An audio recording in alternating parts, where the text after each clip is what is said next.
Connecting to cloud server. All righty, we have started the recording. So welcome everybody and happy International Commedia dell Arte Day. It's February 25th, 2020, and we are here with a whole bunch of really great Commedia brains. And we've got with us today 5 panelists, 4 panelists and me, kind of trying to keep it organized, from a variety of different backgrounds. And we're going to talk about some of the things that can help people produce more Commedia, because the more Commedia, the better, in my mind.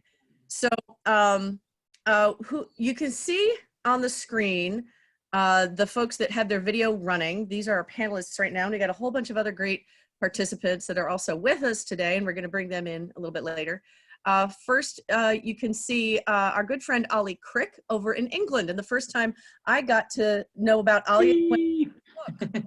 So this is a super great book, Commedia for Troops, and you know, all of us are nodding. You're like, yes, this is a great book. It was awesome. So this is just the first piece of Olly Crick I got to absorb and really learn more about Commedia. So that was the first thing, and he's done a lot since then. So we're going to learn more about Olly in a minute.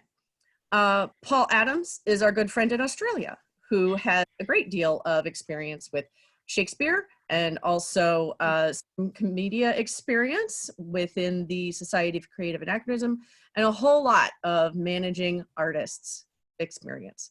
Next, you'll see Rachel Brune, and Rachel is a published author and a publisher, and also another Shakespeare expert that has worked with a lot of Commedia with me here in the Society for Creative Anachronism, and also in community theater, particularly with Sweet Tea Shakespeare Company in Fayetteville, North Carolina, and a bunch of other community theater groups.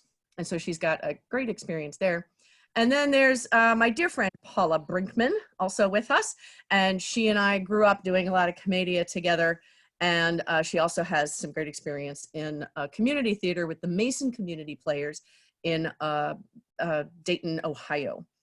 Ohio. Mason, which is near Dayton. Yeah? Yeah. It's near Dayton. Okay. Somewhere very close in that corner of Ohio. So these are our presenters today. We also have a handful of great folks that we're going to hear from more later. So I'm going to start with asking Rachel to start us off. And we have a basic structure where we're going to talk about logistics and content when you're producing Commedia, and some of the things she's seen work and not work so much. And you guys introduce yourselves, a little more detail about where you're coming from and what you can speak from in your experience. So thanks a lot, Rachel. You get to start. You have to unmute yourself. There we go. Third time was the charm on that one. Perfect. So I don't know if I'm necessarily an expert on Shakespeare, but I have spent a lot of time working with groups that don't enjoy a whole lot of funding. We don't really have a margin of error or a cushion of really anything, except sometimes homemade baked goods. So what I often bring to groups that are trying to do things like a Shakespeare Commedia blend or the Sweet Tea Shakespeare group is an understanding of how to get a community, to put the community in community theater, to advertise without an advertising budget, and the sorts of communications that troops can, and really any kind of group can take on that fosters those connections even when you're not directly selling tickets. And this these are things like we did social media. So social media is a great one, but knowing how to use it in such a way that you are engaging rather than only ever posting the ask. One of the things that works great is to try to maintain a balance between, hey, look at this cool picture from rehearsal. Hey, check out this spotlight on our cast member, on our crew member. Hey, check out these professional photographs, Throwback Thursdays, this and everything else. Oh, hey, by the way, can anybody help us load out? There will be beer and pizza and whatever might entice people to come on down and help you put large, heavy props into somebody's truck. Or to let you borrow the truck for the props. So again, it's really finding ways to communicate that get people involved, that create a community, and that create engagement even before you sell that first ticket. And that is something that can work really well if done well. And then when we're looking at the not so much, if you start fostering only the ask, if it's only ever a call to action, like, hey, buy a ticket, hey, can you donate money, hey, does anybody have any towels or can do laundry for us? When it starts getting to that all the time, that's when it starts to work not so much. And this is going to be a theme with anything that I throw out there. It's going to be, hey, this is a thing and it can work great, but it can also work not so much. That's awesome. You're right, Rachel. I love the ideas where you're using social media, particularly pictures from rehearsals, cast member focuses. We did that last summer with that Much Ado production in the Women's Theater Festival in Raleigh. That's exactly what they did. It was great. I mean, I think it was great. I had a great time. Okay, that's super. Do you want to pause there and move on to the next person, or do you have another idea or two you want to share? Okay, we're going to move on. Paul, now you get to tell us a little bit about your background and then some ideas you think work great, not so great on the idea of logistics. Sure. Yeah. So I'm in Brisbane, Australia. It's a beautiful late summer morning, 7:12 here. So I'm very pleased I didn't have to wake up at 3 a.m. My journey started as part of the Society for Creative Anachronism as well. So I fell in love with acting at school, and then when I left school, I went to university to get into some acting courses, but they wouldn't let me in. So I decided to go into business and ended up in the SCA as a hobby. And that's where I started cutting my teeth on producing Shakespeare and rallying large groups of amateur performers together to try and put shows up. And that was a hoot. It was a real great fun time. And over a number of years, ended up finally getting the chance to go professional as an actor. So I get to work as a professional actor in Brisbane now, which is great fun. And I've been producing professionally for a number of years now. So a lot of work for other people. I spent about 5 years as the general manager of an independent theatre company here called the Queensland Shakespeare Ensemble, helping grow that business. And then my wife asked me to stop losing our money on shows that I produced for myself. And I went, I should probably apply some of my business skills to my producing work. And so the last few years have been about laying the foundations for that to get back out producing my own work, which is started last year and we're kicking off this year. And so that whole sense of ground level marketing and getting out and building an audience from zero is very much in my mind at the moment. So so that's kind of where I'm from, and that's where I'm at the moment. So for me, Commedia has always been a love the characters, love the structure of it. Logistics. So for me, there's a couple of things, particularly when I agree with Rachel, more often than not, we're working with very low budgets. It's think big, but scale that back so you don't have to think fancy. Like dream big and think about what's the biggest thing we could achieve, and then recontextualize that for the budget that you have. I think it's really important for us to not be limited in our thinking by the budget. So don't start with what we have. I really like to encourage people to think big, and then how can we achieve something like that with the budget that we have? So it might not be as flashy and as fancy, but you can get some really amazing things happening with big ideas, and you can cheat. You can cheat your way through logistics more often than not to get a really great effect. So think big, but don't think fancy, I think is a phrase that I like to use. So I am really passionate about letting actors play through rehearsals. There is, one of the beautiful things about Commedia is the community sense and that collaboration that comes.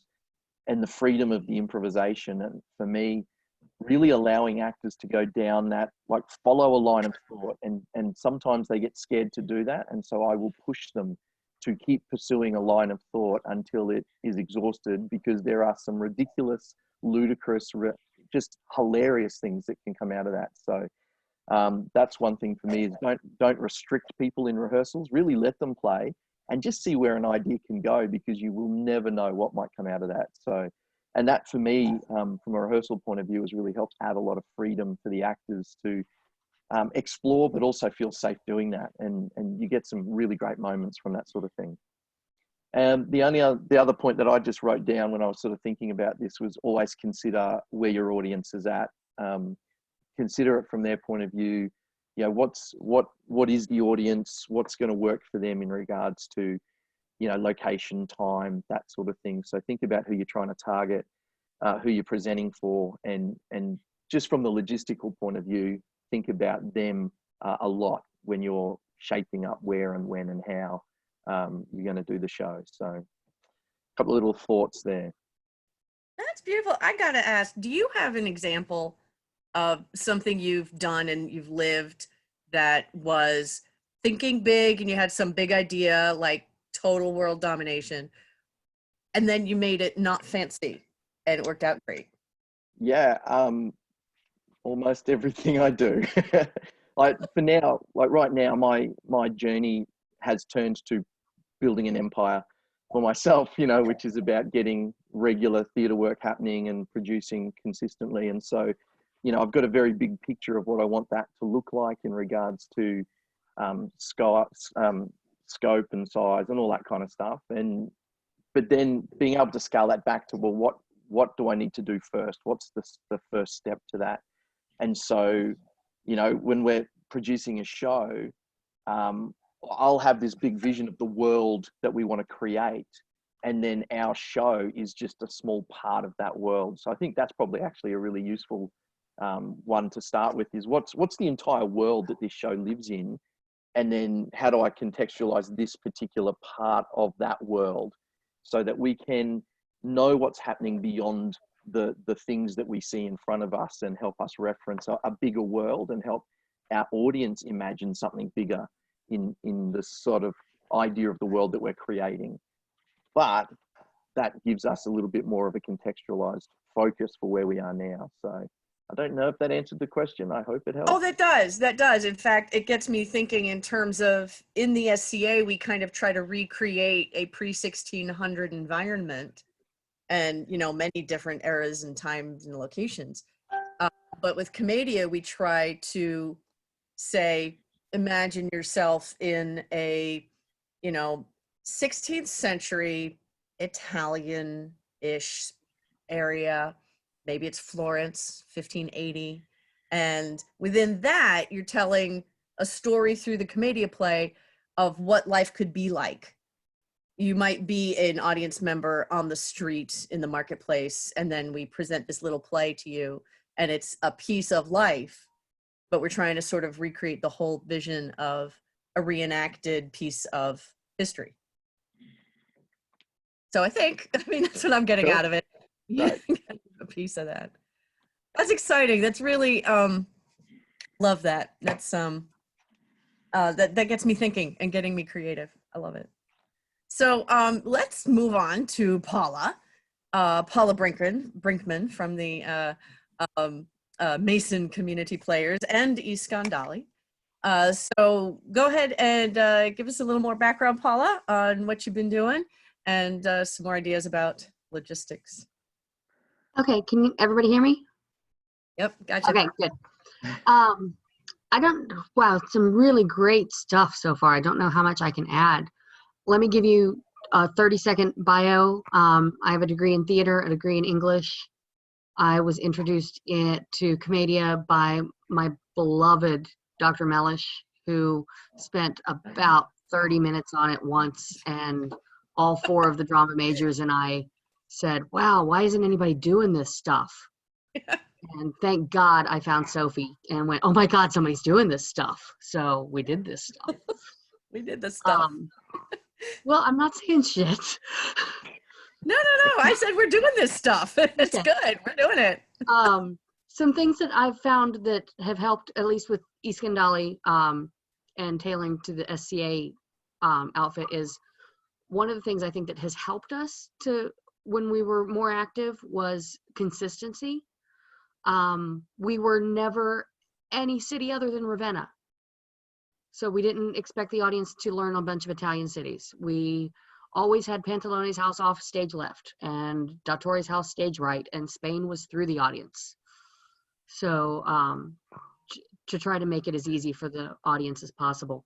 One of the best, I think, successes that we had came out of necessity and desperation was our annual naughty show that that we've had a couple of different times where it would say where I had, as a director, I had actors who had not read the scenario 2 hours before curtain, and so you tell the audience outright, we're half drunk, hope you are too. We do this once a year, enjoy. But we're going to throw it all caution to the wind, 18 and over only, once a year. And it was as close as we got to doing anything, period. I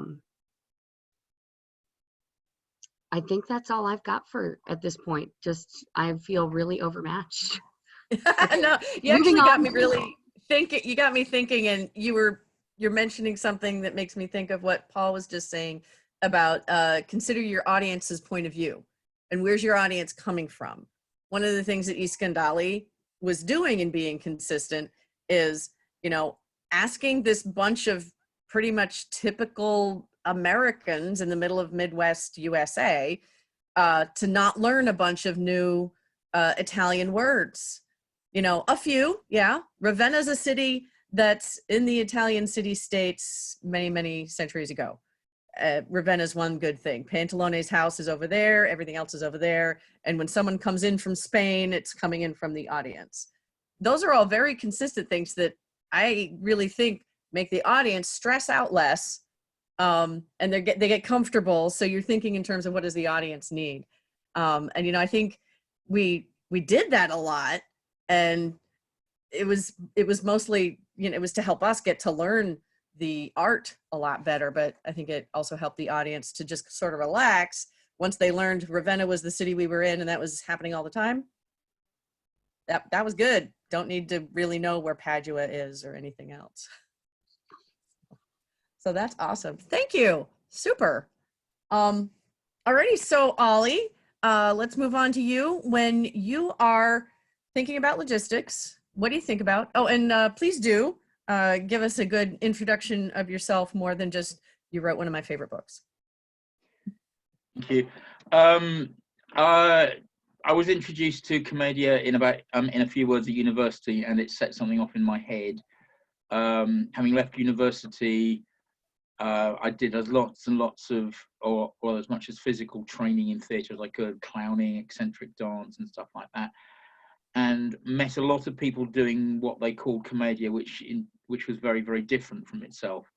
Lots of people saying it was this, lots of people saying it was that. Most people having heard a bit and then basing their performance on the bit that reinforced their own values. So they, you know, and I was still going, it's got to be something different than that, or it's got to be something more than that. Met these guys called the Unfortunati, who were art students from Liverpool who had trained with Carlo Bozo entirely by chance.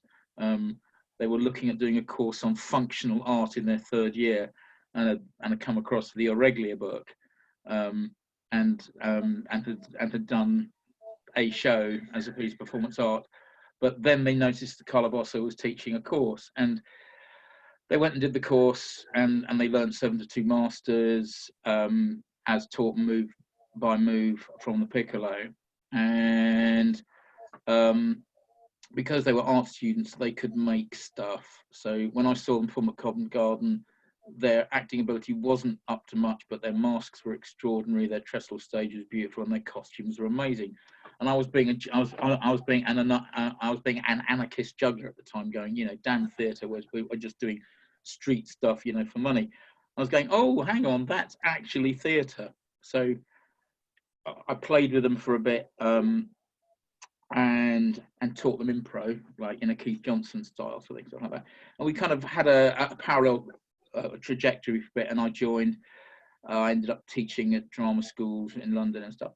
And my relationship with Commedia is, I know, it obviously, which we share with everyone here, that it's the greatest theatre form ever, and it's just the rest of the world is too damn foolish to realise this. So it's up to us to be humble and to actually find out why it was great. And for a bit, I had this company, well, for 10 years, I had this company called the Fabulous Old Spot Theatre Company. Old Spot is a Gloucestershire pig. And we toured, and fabulous, because damn it, man, we're fabulous.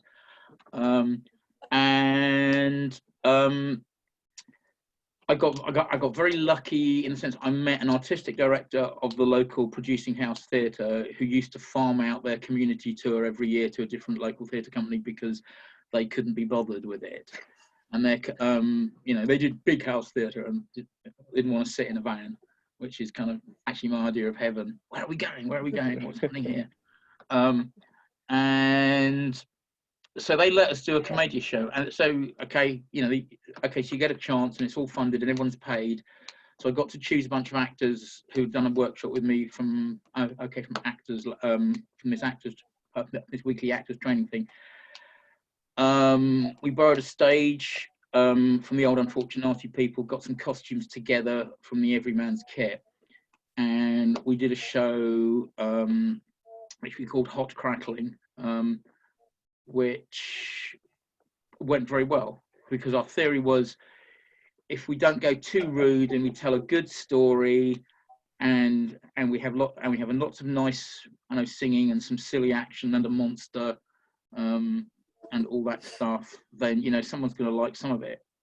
And that lasted 10 years. It lasted about 10 years. We did about 10 shows over that year. 8 out of 10 were Commedia. 1 was a film noir, like murder mystery, but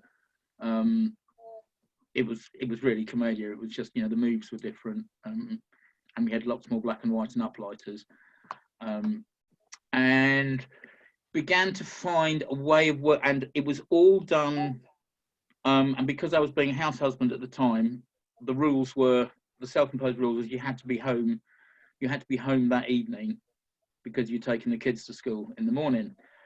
And I was very lucky in finding that Gloucestershire had a very, very strong network of actually village halls. And it actually works better than theatres because you can do a village hall in one village, and then you can do, I don't know, like a village hall only 5 miles away the following night. Hey, Ollie, for us Yanks, can you tell us what a village hall is? Oh, a village hall is a community centre, right? There's a village, and in the middle of it, there is a hall that, you know, I know some rich person built about 150 to 200 years ago that now has mothers and babies and yoga and kind of, you know, belly dancing tap and, you know, and a local society in it.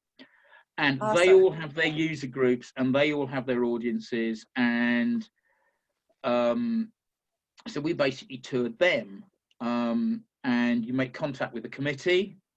You explain what you're doing, and then you have a financial argument with them, and they go, oh, you know, which you normally end up with some kind of box office split, 70-30. Sometimes you can get a better, sometimes there are arts organisations that will give you a subsidy. The Tories have killed all that, but I'm not doing that in a minute. And from our first tour, which was 10 shows, our last tour was 70. So so we were seasonal, I think, professional with that. We toured with 4 actors and me as lighting technician, director, stage manager. We earned an okay living from it. It wasn't good, but we made money doing it.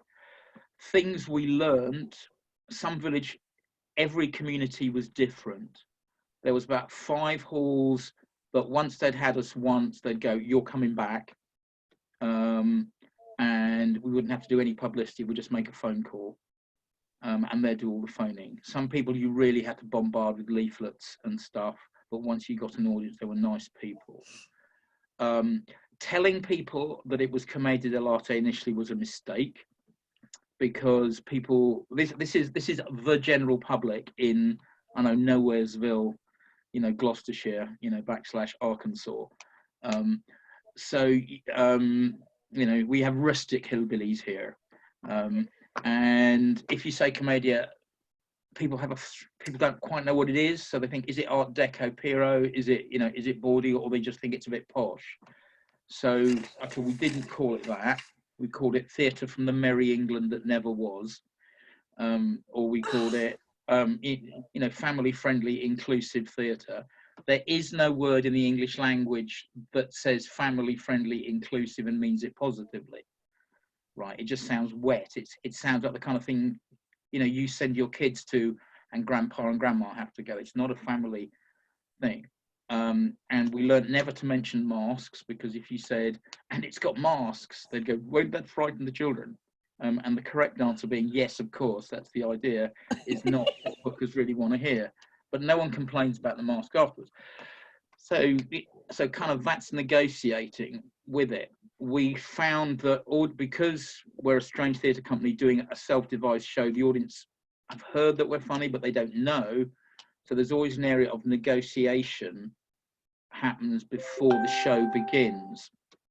So we always had the actors selling programs or in costume, but not in character, welcoming the audience in. Not overtly, not as a big deal. It's their hall. We are the invaders. So it's the actors meeting the audience before they have to perform and chatting with them. With then, you know, and selling them shit, you know, programs and whatever. Then we'd sing a few songs, you know, harmonies and stuff like that. So we're kind of slowly building up our cred as kind of, you know, they might be funny. And then when the last person was in, which was sometimes half an hour before the show was due to begin, sometimes half an hour after, because sometimes people get there early to get a good seat. Some people go, oh, they'll be late, mate, and just turn up. Then we get on stage and we do a number. So it goes song, wobble, wobble, song, number, and then the show begins. So there's always a negotiation. The interval, we said, can't be longer than 3/4 of an hour, because they'll have forgotten what happened in the first half. But the interval flexible time was actually dependent on the bar or the needs of a community. Because what we were selling ourselves on was, we are a community event.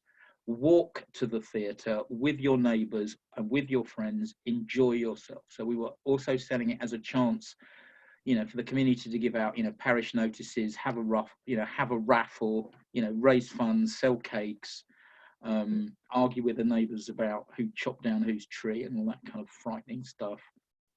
Twice we had shows that started with a minute's silence for a kid being run over in the local road, which is kind of awfully sad, but a bit shit when you're trying to start a comedy show. You know, there's kind of like, okay, but it also reminds you that you are, this is what Carlo Bozo always says, that you are servants of the audience. You know, we are coming to entertain them. The hard work was we had to turn this village hall into a theatre every night, so we travelled with our own small lighting rig, our own trestle stage. The good thing always is, in terms of logistics, you're always performing on the same space. So a show, so you don't always lose 5% or 10% of the actors' concentration on every show, because where am I coming on from? You know, oh my God, where's X in this particular hall? And the other thing, sorry, I talk a lot. The other important thing we discovered from that, or rather we theorized at the beginning and then found that it worked, which is a problem with Shakespeare as well, is that if someone says, I am King Valentino, the whole audience goes, what? You know, there is a problem with the names and there is a problem with the locations.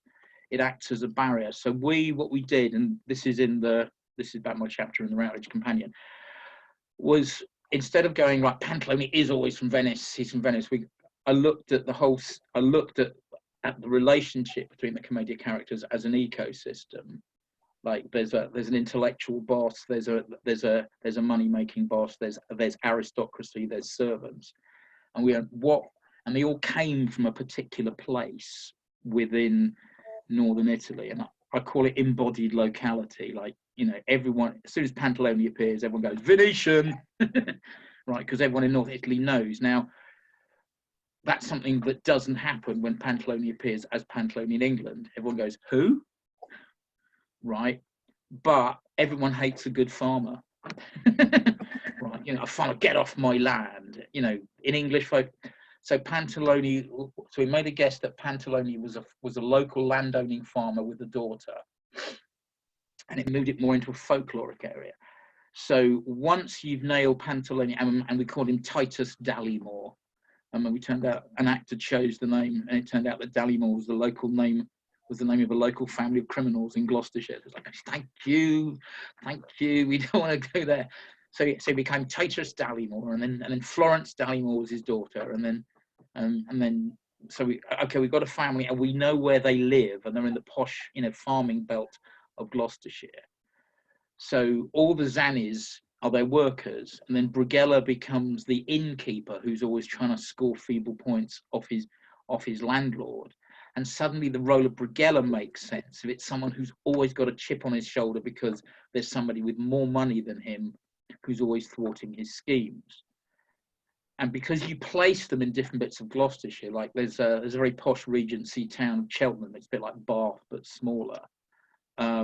The aristocrats came from there. Anyone who was a hated outsider, you know, came from London, you know, and there's a very bizarre place just across the river called the Forest of Dean, which has been historically isolated. You know, it's a bit like the Ozarks, you know, in the sense of people who come from there have, you know, odd family relations that don't bear scrutiny. And you have the Forest of Dean. So there's, you know, there's all sorts of nutters you can have coming from the Forest of Dean. And one of our best jokes was Jack, our hero, was kind of trying to protect a baby from spies, and we said, right, I'm going to the Forest of Dean. No one will dare follow me there. Right, and that got a laugh from all the people on the non-forest side who went, yeah, because they're mad in there. And everyone in the Forest of Dean from there went, yeah, because we're odd. So, you know, you're trying to play on those areas. And so we found that locating within a geographical area all the characters made an immediate connection with your audience, you know, and that's in terms of the accents, because we're all very, well, some of us are quite, you know, PC and polite, and we don't tease people from where they come from, however much they deserve it sometimes.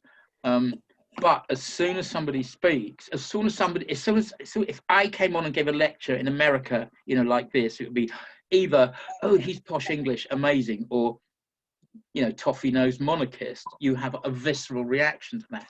And that's what happens. That's, I think, because my other incarnation is doing a PhD in studying what the dramaturgy, you know, why was Commedia so good so early? Why did it last? And it's because you never had to cut to the chase. You had an image of a character and an accent, and you immediately went, oh yeah, he's one of them stupid mountain people from Bergamo. He's going to have, you know, hi there, I'm looking for a job, you know, and immediately, you know, all our primal judgment kicks in, but we're far too polite to say it. But it's part of why we have the, I mean, it runs counter to our good sense as social human beings, but as constructors of comedy with a reasonable intelligence, we can make use of that. Like, everyone gets a happy ending, right, is an ironic, whichever states that, which is an ironic thing, because, you know, you go, they would never get a happy ending, man. They would, you know, everyone would just rip them off and then throw their body in the creek. But, you know, them, alligators. I tell you, I've got to shut up now. Accents. No. I'm going to ask you to talk more in it's not in just a me, minute, because I want to check in with the other people here before we run out of time. But I love what you're saying about the accents. That's always something that has confused the dickens out of me, because I don't know what, you know, accents are like from Bergamo. And well, that's, see, I would say to you that's irrelevant, right? Okay, because that only, well, I was thinking, is I was looking at why the historical commedia, why is Harlequin from Bergamo? Why is Pantalone from Venice? It's because they were all within like a day's travel of each other. So it's, it's like, so people in Turin, where all the nice aristocrats, knew that everyone else was uneducated scum. So they, because, they spoke the language of Petrarch, and Dante, they were the posh people. And then Venice, which is basically a swamp with palaces on it, based on trade. They were out to make money out of everyone else, because that's the only way Venice could survive. And there'd been so many famines. So what we did with Old Spot was we tried to work out what the visceral reaction, would be. I mean, it can get close to racism. But it's kind of, so I've kind of got this rule that every character that's like that, you've got 5 ways that you big yourself up as a role, then you've got 5 ways that you that you put yourself down. So but it's always better to have the evil guy actually save the world at the end, because deep down they're a nice guy and it's a genuine surprise. It's the Scooby-Doo ending. It's fantastic, isn't it? Someone takes the mask off and goes, actually, I am your father and I'm keeping an eye on you and I love you and of course you can marry him. And goes, oh, that's nice. That's what, you're making a big world when when half the joke is that the whole cast believe that's true. And the audience is going, cheap trick. But the audience, but all the actors are going, that's amazing. I never saw through that disguise, my liege. Oh my God, I love it. I love it. So it's kind of, but anyway, yeah. So accents. So it's kind of, so it worked within Gloucester. We did something similar in Manchester with another group, which is an urban thing. And that was what was quite interesting there was we managed to pick accents from Manchester, from different areas of Manchester, of different socio-economic classes. Okay, Commedia is Marxist, get this. Okay, in terms of it actually, there are social classes and all the comedy is through the interactive between the different economic states of them, whatever.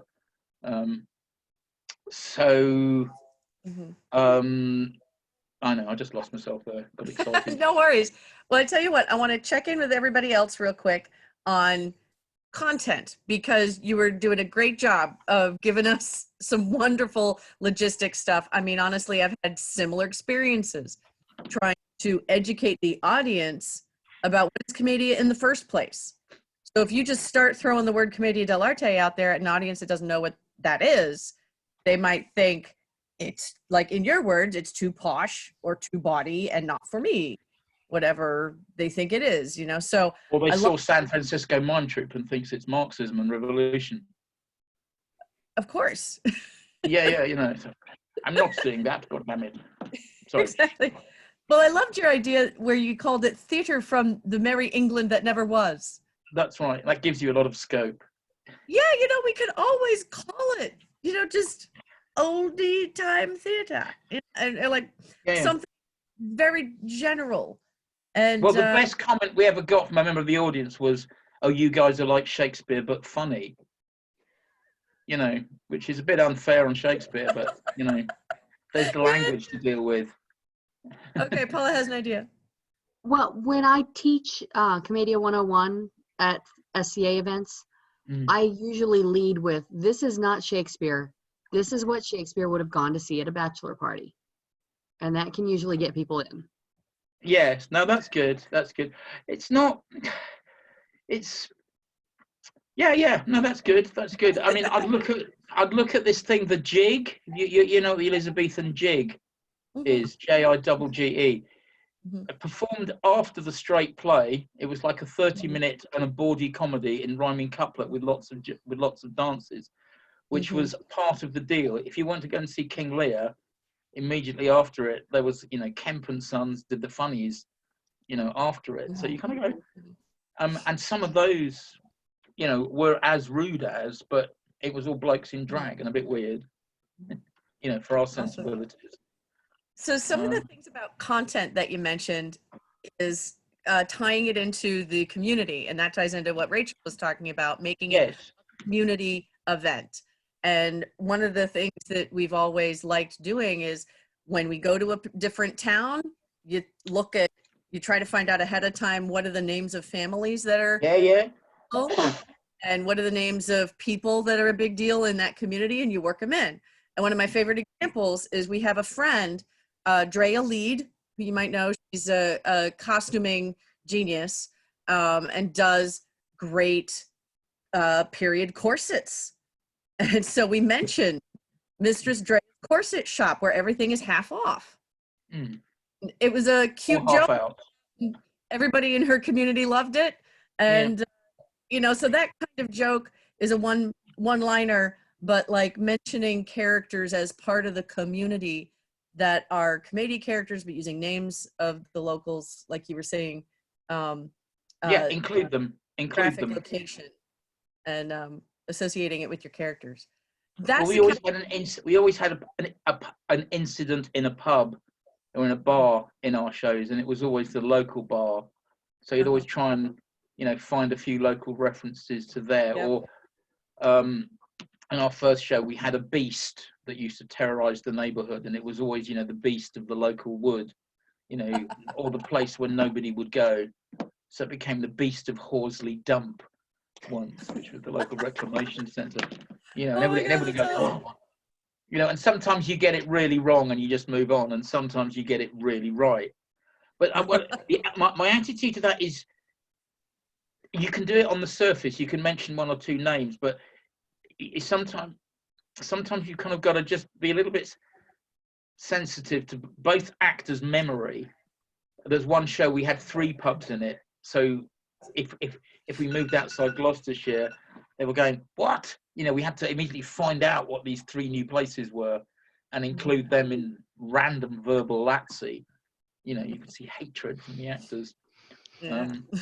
But also it's got that something, there's got to be something real about it, because audiences will sense sometimes if you're just patronizing them, you know. You know, it's, I mean, you know, it's absolutely necessary to include them. You know, like, just, it's a long way to get here from, and, you know, and the you know, and the freeway or the whatever it is was always jammed with horses at this time of night. You know, everyone goes, oh yeah, that road's crap. Yeah, exactly. You know? So I want to check in with the rest of you guys and ask you for your ideas on content. Just like Olly was saying, these are the things that engage an audience. So I know we've all talked about the you know, naming something local in the show. So I'm going to start back around at the beginning with Rachel and see if you've got more ideas in that train of thought on content that engages the audience. And then we're going to move to Paula and then Paula, and then we're going to open it up for more Q&A. So just one quick note, if I suddenly shut down and take off, it's because I got to go pick up my my oldest from school. But what I was going to kind of mention is the fact that in the SCA, one of the things that's really great is that it's already a community of people who have an interest in the historical stuff. So when we were doing Twelfth Night as a Commedia play, we had musicians who knew what a galliard was, but were also talented enough to turn a modern song into a galliard for our Commedia Shakespeare performance. So we were able to connect with some of those, I guess the best word for it would be maybe meme, those things that we all kind of recognize and can take advantage of. The scheming innkeeper can just as easily be like a scheming autocrat or a scheming apprentice. I mean, we have our own archetypes that we can use. Again, I'm going to reference the Commedia Twelfth Night. When we looked at Sir Toby and we looked at Sir Sir Andrew Aguirre, blah, and Hey, Mariah. There we go. And Mariah, and we said, oh wait, no, here's those characters are Commedia characters. Shakespeare took them and went, and he basically changed some of the names and gave them a posh accent, or maybe a slightly less than posh accent. So we in the SCA also have our own archetypes, our own things that we can both play with and maybe poke fun of, depending on how political we want to get at the time. So I think that there's definitely a lot of opportunities for those things. You know what? And I'm not even above bringing in a Baby Yoda reference, because contemporarily, just again to find those moments of reference. But I'll stop there. No, that's because great. you're a community. Yeah. So you reference things within it. Yeah. Mm-hmm. Yeah, I think we should do more of that. Okay, Paul, go ahead.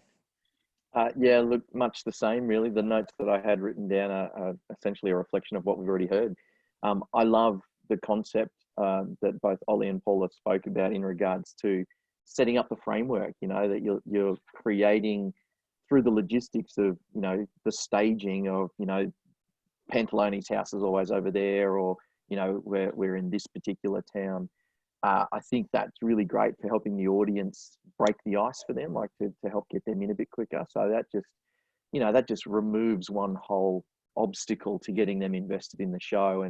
And for me, it was much the same in that, you know, we will contextualize it to the audience that's there, and, you know, play on those stereotypes that we know exist. So in the SCA audiences, you know, we'll have a knight who's, you know, the capitano of his world, in that, you know, he thinks he's the best fighter in the world, but everyone knows he's a bit crap. And, you know, play on those stereotypes and find the things that everybody talks about secretly in the background and bring them to light. And, you know, the seam checker, costume maker, you know, who has to check everyone's hems for perfection and that kind of thing. So we play on those stereotypes all the time, and they work really well. I love the idea of, when you're traveling town to town, contextualizing it locally, but taking it to the point of accents. I hadn't even considered that. I think that's fantastic, because again, it's an instant connection. And I think that concept of creating that visceral response is so good. Yeah. Just genius. It means you're not doing Chekhov. Yeah. You know, kind of I think it's a really gestus. It's instant. And it's an easy way to contextualize. I mean, you could even do that with Shakespeare and that sort of thing. I think that's where people struggle with some of the period texts, is that how do I contextualize this for a modern audience? And they sometimes go too far, but I think finding those things that are relevant to that audience and contextualizing it that way is genius. And accents are a big way to do that. But yeah, start playing on the stereotypes that people are already thinking about, for me, is a big play. We do that a lot.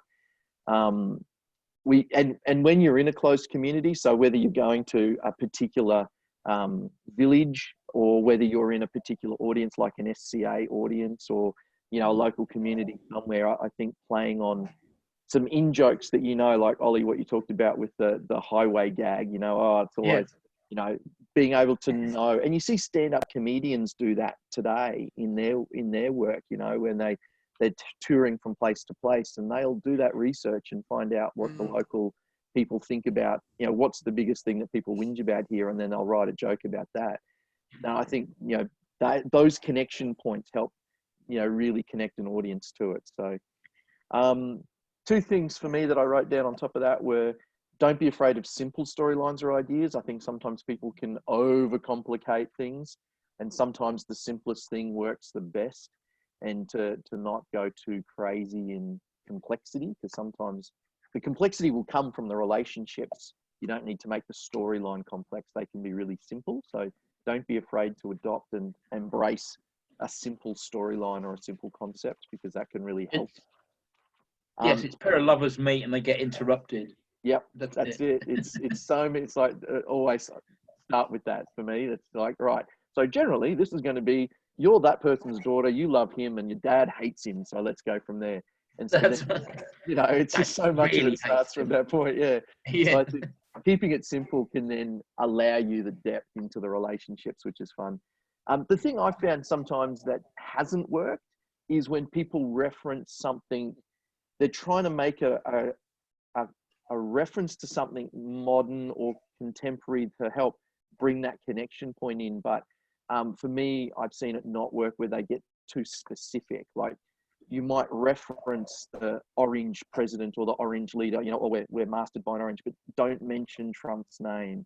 You know, that might take it too far. I've seen a Commedia show where, you know, we're in a medieval setting and someone mentioned a modern political person and it just took you right out of the moment. Yeah, yes, yeah, no, absolutely. It kills the belief, it kills the game in the audience's head that they are in, you know, that they are in Never Neverland.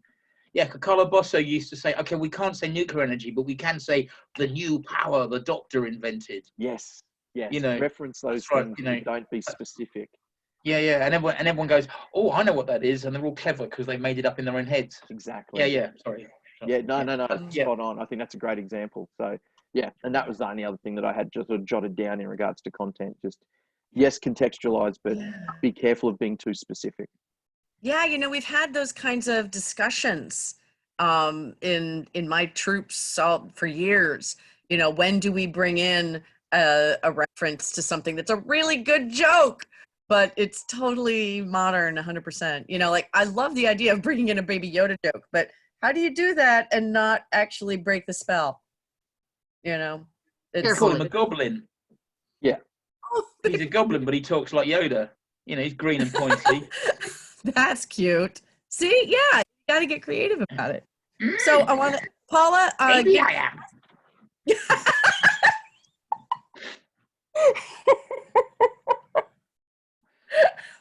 Yeah, I need a minute. Then someone cuts his head off and throws it off. You know, that's changed the world a bit.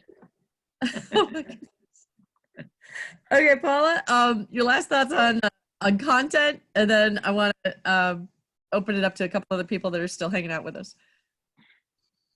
I only have just maybe two little tiny things to add that worked for us. We actually had a couple of seasons where we had a little girl in the cast, and it was a huge success, audience-wise, content-wise. She started with one line: "Ugly hats for sale." That was it. And the kid raised more money for us than the rest of us combined.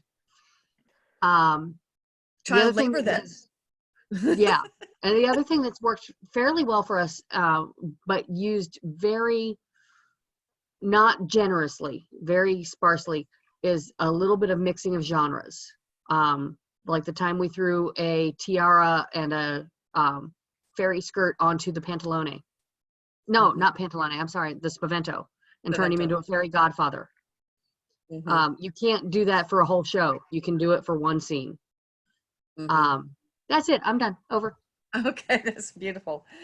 I love it, you guys. Thank you so much. Now we're gonna go about 5 minutes over because I want to make sure to check in with the three guests that we still have with us. I think Rachel had to go pick up her child, so she checked out.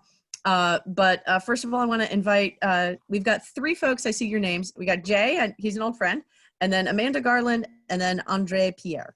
So I'm going to start with Jay. Jay, go ahead and turn on your video if you've got it. And if you've got some other ideas along these lines, go ahead and share them.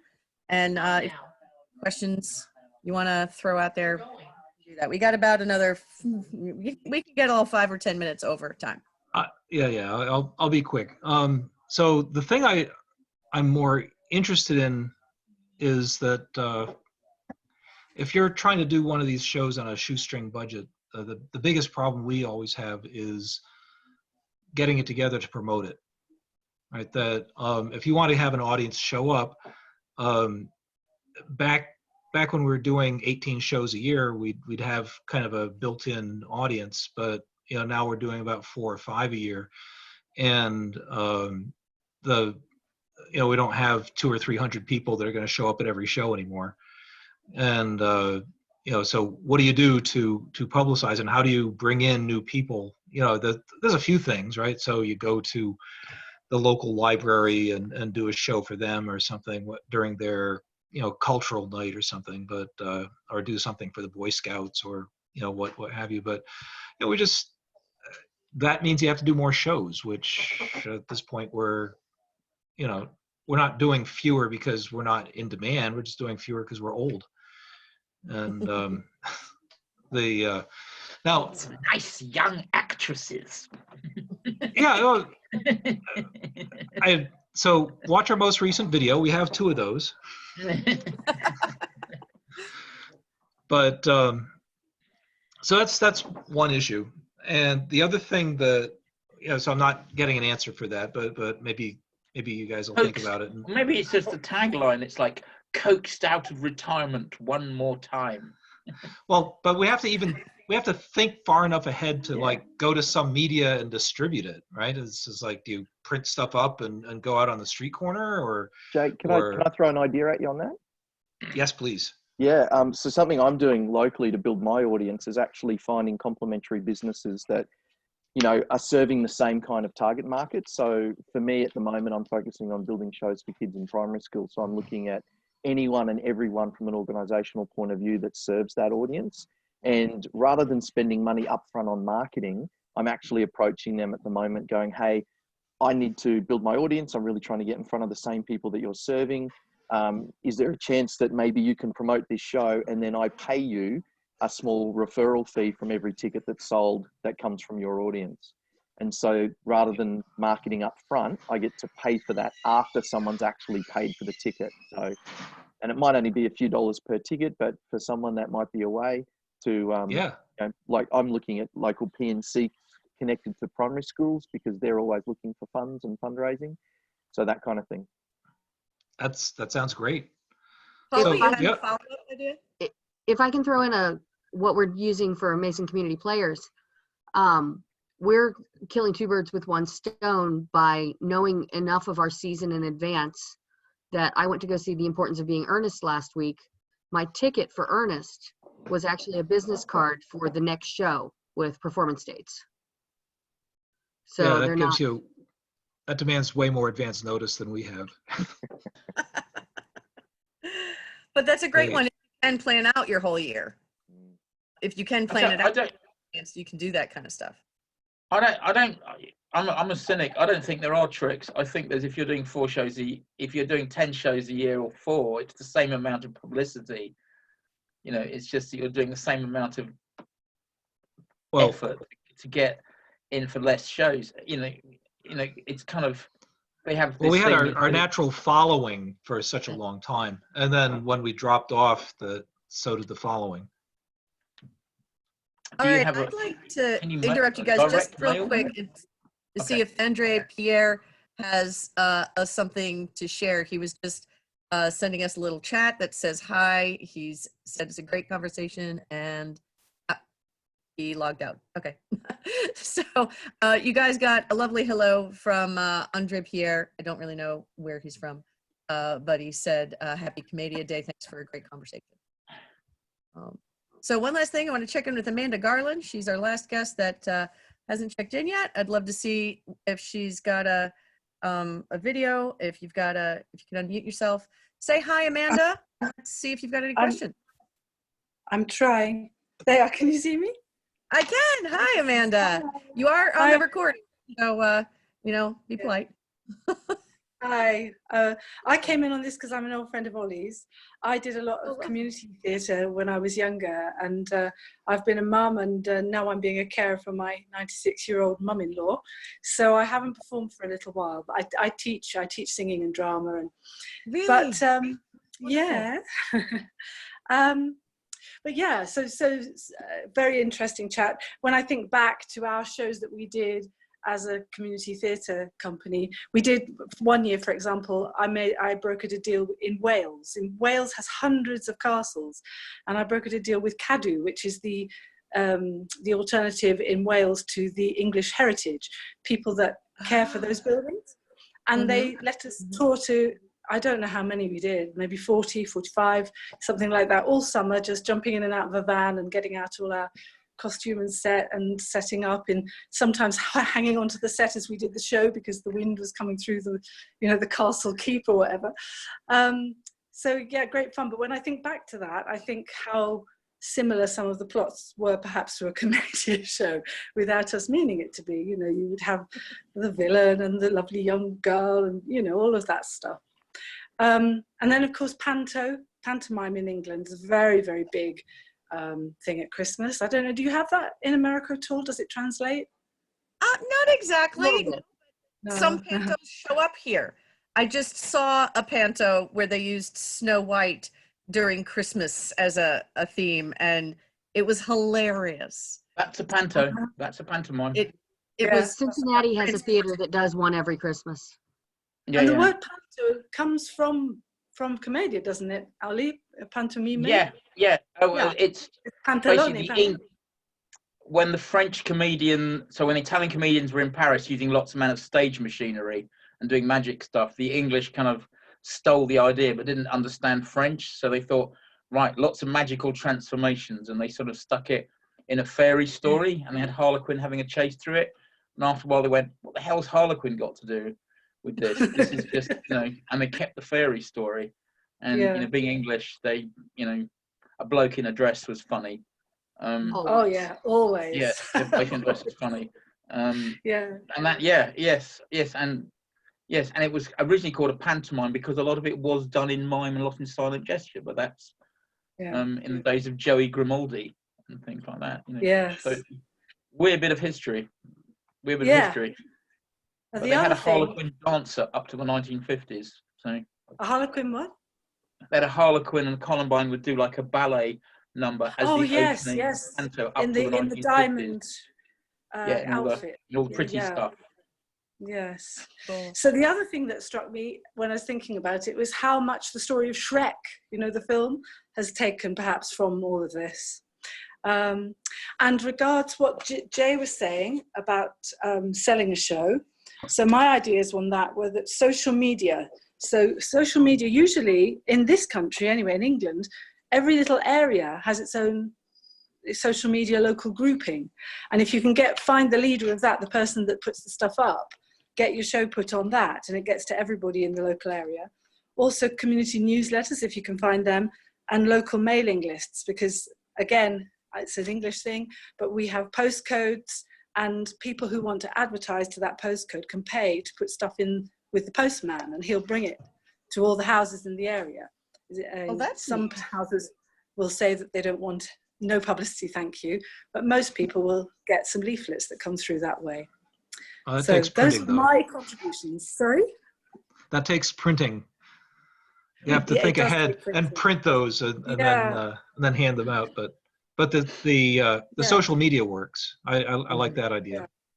So My you guys daughter is maintain a mailing list? actually, my daughter's in a company which is going to Edinburgh and setting itself up as a sustainable theatre company, making sure that everybody is being told to bring their own bottles, and that the company all has their own bottles rather than getting plastic stuff.